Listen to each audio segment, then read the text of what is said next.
In this video, I'm going to show you how to open WordPad using run command. So firstly, open run command by pressing Windows key plus R.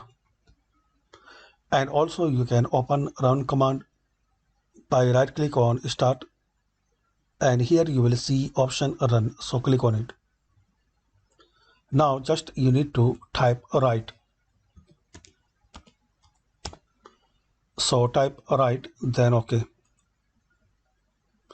So as we can see now, this WordPad is opened.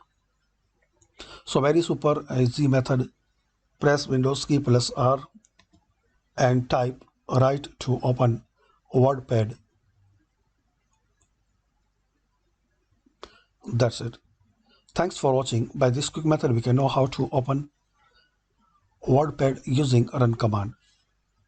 Thanks for watching.